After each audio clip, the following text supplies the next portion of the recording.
Global TV, Moscow.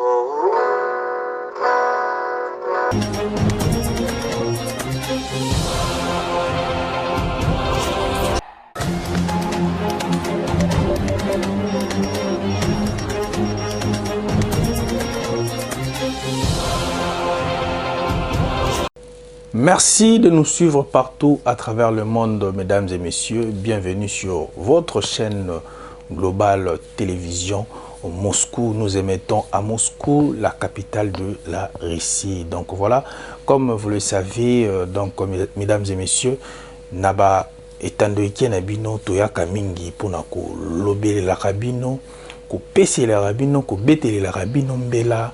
Na ba antivaleur nyonso tout elekaka na bamboka na biso et puis na ba communauté na biso. Donc voilà lelo toye tokolobela quelques points tokomeka kolobela makambo etali Doli Makambo ndenge azalaki arrêté ndenge ba pesi 10 ans de prison tokoyoka pe ba avocat na ndenge bako loba awana tranche na biso et puis tokomeka pe kofungola moi parenthèse na makambo etali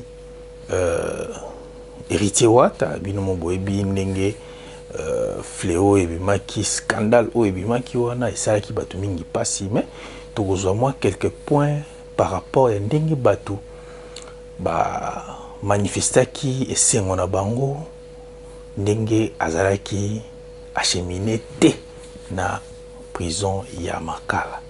Moi parenthèse wana. Donc voilà, les autres na 2 points au mingi to kolobela yangwana nde so basommer na biso ya lelo. Donc voilà, sans plus tarder ka ndenge zalaka toki jamais ko banda kokota na ben ya analyse na biso sans que ko pesa bambote ya bato oyo ba soutenaka vraiment chaîne Nabiso Global Télévision Moscou. Nathalie Ngambo côté ya États-Unis namoni Christy Mosenkwe donc pilote automatique ya maman Nabiso Ornella Kankou donc aux États-Unis to pesibino bambote et pourquoi pas à Marcel Kachina depuis Bordeaux et puis na Deba Moussamba et puis na pourquoi pas na ndeko na biso pe Alpha Wakumpala na Belgique wana donc to pesibino pe ba mbote ebele. Donc sans plus tarder déjà kaka ndenge na lobaki pona komeka kokota na vif sujet ya masolo na biso lelo. Donc to rappeler bato nyonso surtout que biso toyaka na ba etandoiki soki actualité zali to meka koya ko développer yango ensemble na ba internaute nyonso surtout. Donc ce que Monique to débordaki en tout cas beaucoup mais la biso na sina ba commentaire wana bosse la biso ba remarque mais ce que vous avez liboso ya rotal en tout cas émission na biso yo ko bossa na te ko s'abonner et puis au liker au partager pe émission et ça la biso vraiment vrai bien. Donc voilà, merci beaucoup.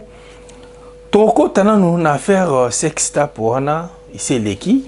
Donc lelo to lobela sextape te. Mais to remeka moi ko recadrer pe bande ko na biso misusu oyo bakomaki je suis wata to boite mutu nyonso tout sokazo kende prison et ça la batu nyonso tout pasi mais eloko moto bosa na kake grandeur les kambo mutu asali boyomona donc et ça la pe pasi mingi.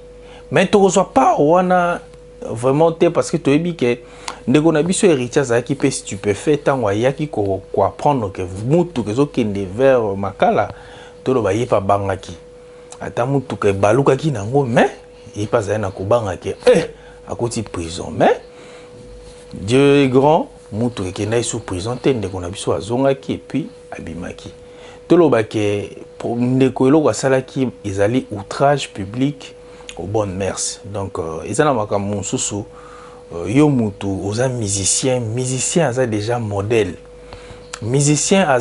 pour la jeunesse boyebi que soki musicien lati boye batu tout balandaka yango to kozonga mo muketo kenela makambo etali kaka musicien bo comprendre que pourquoi musicien a modèle soki toke na ba artiste nyonso boyebi ke artiste ezaka teke obeta la musique tona ba article tona ba artiste peintre tozana bato ba sala ba dessin tona bato ba sala ba art plastique.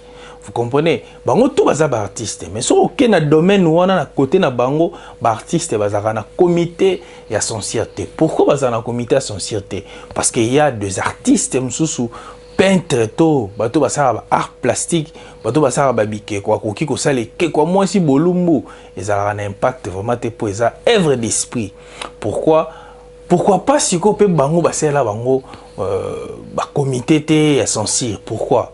Pour vous faire comprendre que la musique, il faut que la musique est l'une de les un domaine moko, les secteur moko, il y a culture, il y a moko cannabis. Il y a un monde qui a salé la bango na comité à censure pour nous censurer toujours parce que les musiciens ont la facilité à communiquer. Vous comprenez? Il y a un moni soki donc dans chaque pays na lobake, dans chaque pays attendez na ki bato mususu bazo bakeno ba pays mususu censure ezarate te bazana ndengi na bango bazoela makambo biso neti tofana na Moscou tango déjà moni déjà na télévision eloko mo ezoleka bakomi -18 to -16 ça veut dire quoi izana ba censure na bango pe donc toloba te to copie mindele te ndenge ba mindele bakena parce que na mindele mundela za déjà développé déjà makasi mundela yebi déjà que non te et l'hôtel des abo il faut ça et lango secteur nango unique. Il y a de films X, bah film X wana ils ont ba chaîne appropriée. Vous comprenez? Donc ils a p na ba biloko mususu mona musicien donc ba musicien ko ça la clip moko boy clip wana ye moko musicien na mutu na ye ayebi ke clip on azo sala soki ezali clip pornographique na yebi ke il faut kende na tel secteur. Donc c'est un peu ça. Vous comprenez? Ils ont dit meurs ces alliés, ils ont englobé en globalité makambo nyonso tali culture amboka donc ba bonne mœurs nyonso amboka.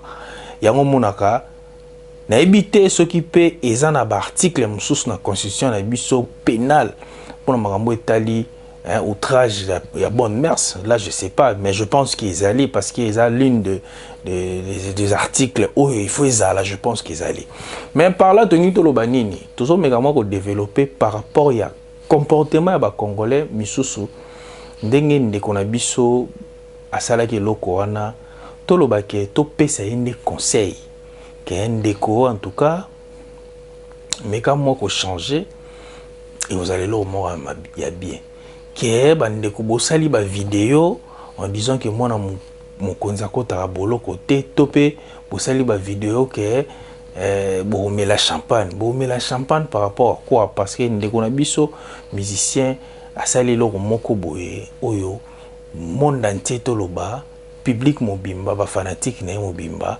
bazaki déçu ponaye lokola tolingaka ye babi mwana ta tumbi ndako ba oui jamais ko boka ye adage on est lobi bongo mais ils ont une punition au ba pesaka mwana ba oboma mwana te mais mwana il faut une punition comprends ba ndeko nanga eza bongo toluka te to kenona ba ndenge mo mwana ta tumbinda ko ayo pe parents aux yeux kaka ozo kajolé ye parce que tumbinda ko non mwana soka tumbinda ko pesaka ye tumbu pesaka ye punition mais beaucoup boma été c'est aussi le cas avec notre artiste a bluffé artiste a abusé.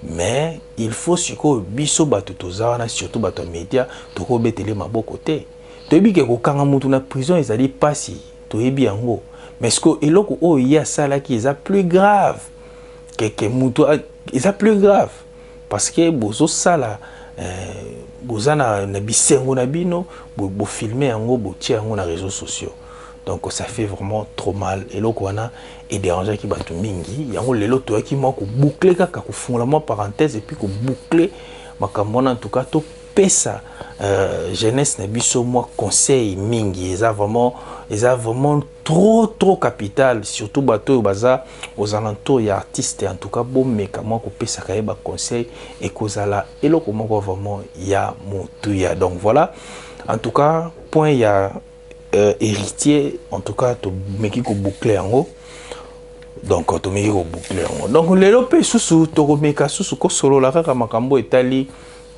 Doli Makambo bino moko boyebi affaire Vijana donc ndeko moko ya mort d'homme na Makambo etali Vijana wana donc je pense que tout le monde était ayebi Makambo na tout le monde était au courant de ça ndeko bazali ko sambisa ye donc je sais pas ce qui ba condamné na premier degré to éviter parce que yene mutaza lokola noyau ya Makambo na nyostu vous comprenez.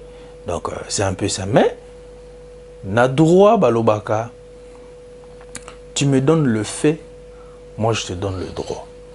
Moi, ça la droité. Donc, mais j'ai des amis juristes et puis avocats. Donc, dans Arana, de temps à autre, déjà, na problème, moi, comment qui na vidja na fait ça déjà ma casse.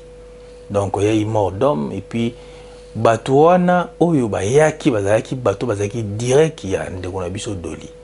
Mais il y a un moni problème on est commis ti na minute oyo aza condamné à 10 ans de prison. Mais trop meka koche la bino quelques vidéos ndenge bavocat ba mekaki ko lobela ce qui moi variante mususu cause à la to mesure de grâce moko boye cause à la par rapport à 10 ans ba koki paie comme kako diminuer peu peine wana au lieu de 10 ans donc comme maramusko ya solo là donc bolandana nous ndenge avocat ya muto pas aki propriétaire wa somaki mabele il paraît yepé bakangaki boyoka avocat na et puis boyoka avocat ya Doli Makambo ndenge amekaki ko solo là na micro bolanda ngo tozonga na plateau poto boucler émission na biso ya lelo. Merci beaucoup, on regarde ça.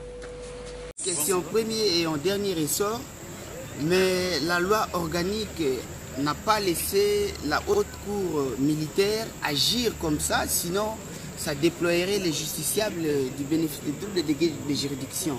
Il y a une brèche judiciaire, je vous rassure qu'il y a une brèche judiciaire qui peut faire en sorte que si on s'active, on pourrait avoir gain de cause. Et croyez-moi, d'ici quelques heures, nous allons entamer les démarches nécessaires quant à ça. Devant quelle juridiction? Je vous parle en professionnel. Il y a une juridiction qui coiffe même la haute cour militaire. Il y a une juridiction qui existe. Laquelle? Mais je ne dois pas révéler ici les stratégies, mais je vous laisse rassurer que nous devons nous activer devant d'autres juridictions pour pouvoir voir dans quelle mesure on peut revenir sur cette décision. Merci. Je vous remercie. Vous avez dit que vous avez défendu à quel... J'ai défendu le prévenu Bakaturaki Kavusa Séné. Lui est entré dans ce dossier comment? Bon, comme vous savez, parce que c'est une audience publique, tout le monde est censé d'avoir connu les faits. Il a été poursuivi, soit impliqué dans ces dossiers simplement parce que c'est lui qui serait propriétaire d'une portion de la parcelle qui revient à la succession au Kenge. Et de ce fait, parce qu'il était de passage plusieurs heures après la commission des faits, et les badauds l'ont pourchassé pour dire que voici les propriétaires de la parcelle, d'où on vient de tuer quelqu'un. Parce qu'il est propriétaire, on doit l'impliquer dans cette affaire. C'est dans ces circonstances-là factuelles qu'il a été impliqué dans les faits, dans cette affaire. Et nous déplorons la manière dont cela est arrivé. Mais on n'a pas perdu l'espoir. Jusque-là, on continue à croire que ça va marcher. Lui, il est condamné à quelle peine? Il a été condamné à 10 ans de servitude pénale pour l'unique prévention de l'incitation des militaires à commettre les actes contraires aux devoirs militaires ainsi qu'à la discipline militaire. Pareil que le prévenu Doli Makambo? Bon, c'est un peu différent parce que c'est l'unique prévenu qui a été dans la peine, dans l'infraction. On a retenu d'abord l'unique infraction, nonobstant le fait qu'on a retenu la même peine qu'avec le prévenu Doli Makambo. Vous allez demander une clémence auprès du président de la République?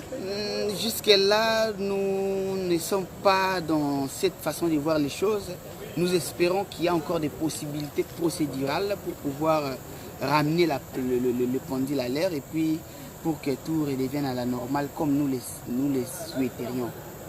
Mais entre-temps, ils vont en prison. Bon, ça c'est vraiment c'est une chose dans des procédures que nous allons entamer. On va voir dans quelles possibilités l'exécution peut être même en quelque sorte suspendue. Merci. Je vous remercie. On vous appelle comment, maître? Votre nom? Maître Tichik Fataki. Merci beaucoup. Où sont les avocats de Doli Makambo? Les avocats de Doli Makambo sont partis. Allons-y. Venez. Venez pas Ekira Doli.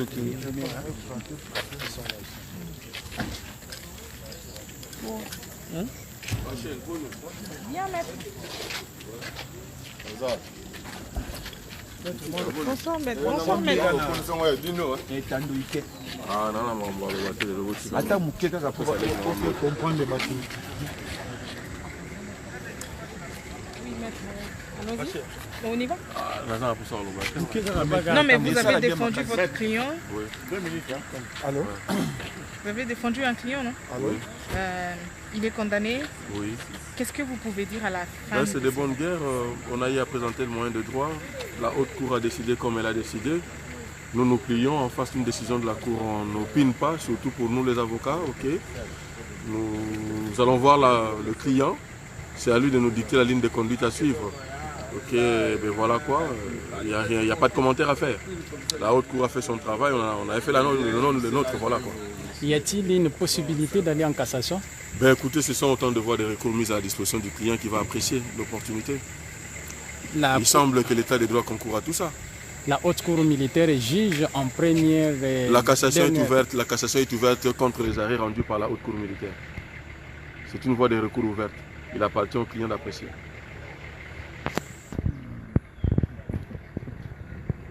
Voilà prise. Il y a une autre question? Merci. Voilà prise.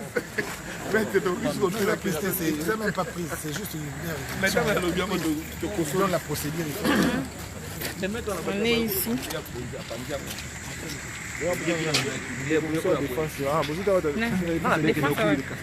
Eux, ils ont défendu qui? Qui là? C'est la cour militaire. Ici, c'est la haute cour. On n'était pas jugé par la haute cour militaire. Il est présentement, Doli Makambo est parti à la prison de Ndolo. Il a été acheminé quand nous on arrivait. En fait, quand j'arrivais, on l'a acheminé à la prison. Je vais lui sortir pour la prison de Ndolo. Donc il est parti avec les autres prévenus. Et ici on est à la cour, voilà, qui vient de dire le droit. Il part.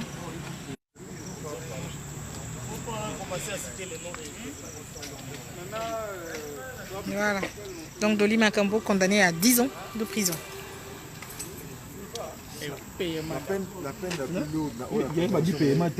Donc voilà, merci. On est de retour sur notre plateau de Global Télévision Moscou. Donc voilà, Bomoni Ndenge, avocat Bameki, moi, ko sembo la question, on a donc Toloba Kende Konabiso, jusqu'à présent, Toebinoté, mais la minute de Toloba Boé, Aza déjà en prison, il y a Ndolo, donc en prison Ndolo.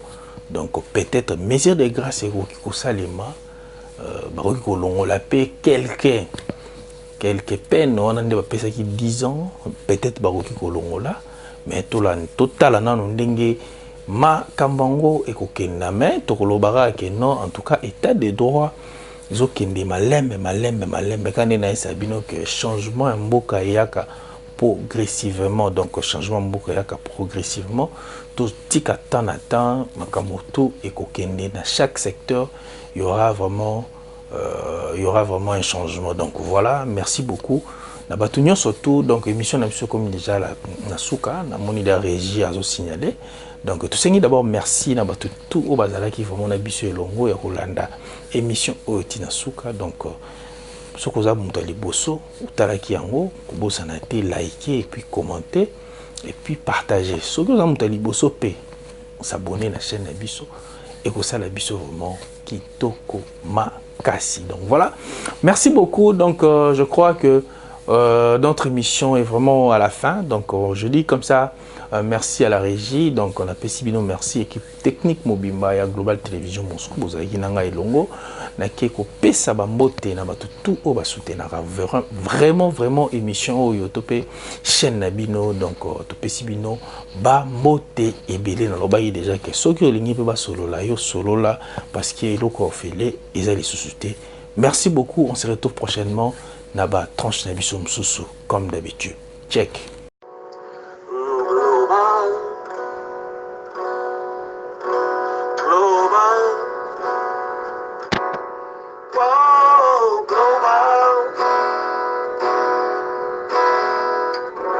Global TV, Moscow.